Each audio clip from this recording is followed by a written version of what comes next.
Right, our next speaker, she's a granddaughter of Sylvia Pankhurst and International Development and Women's Rights Campaign. How do you fit that on one business card? That is crazy. Please give a warm welcome to Dr.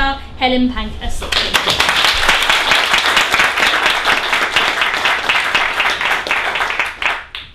You know, when people first hear my name or they see it, they don't see the Helen bit, they see the Pankhurst bit.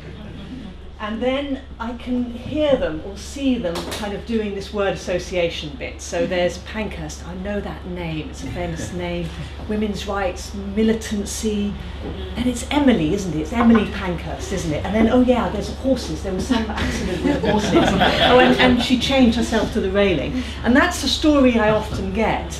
And actually the Emily Wilding Davison and Emily Pankhurst are somehow merged into a single character, a symbol, I think, of women's rights and of the sacrifices.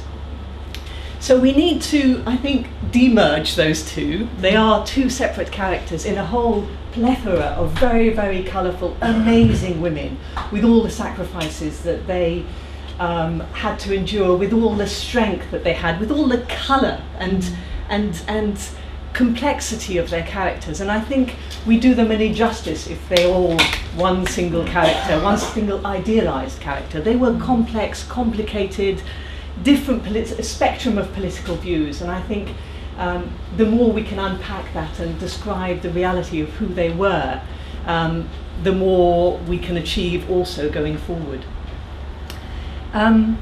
As part of the Olympics opening ceremony, my daughter Laura Pankhurst, another one, generation number 5, and myself were honoured to be part of the commemoration of that, the struggle that Danny Boyle was trying to share.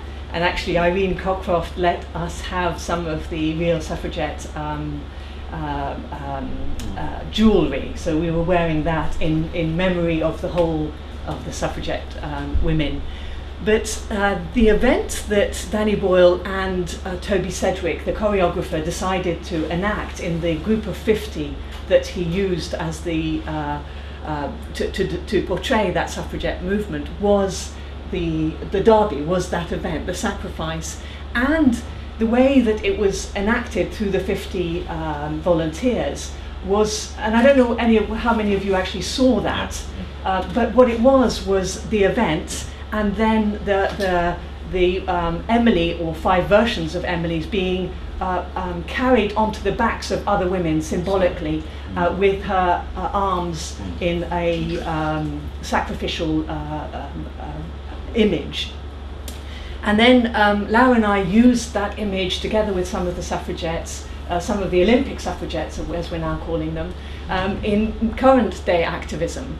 And there was a lobby last month to highlight the costs of the recession in terms of the impact on women in particular, and a whole range of feminist points were being made, but we used that visually in front of Parliament to link Emily back to the reality of women's rights today. I don't want to say too much, except that really the issue of deeds, not words, still applies today. Identifying concrete, doable actions such as this one to commemorate specific events and specific people and their contribution, their sacrifices to the wider changes. I think that's massively needed. I think this is a very clever, single issue, doable action, which is incredibly important. I'm really, really glad to see it happen. And I think it can link to current day activism, both because there are so many issues that still need to be campaigned on here today and in the international context.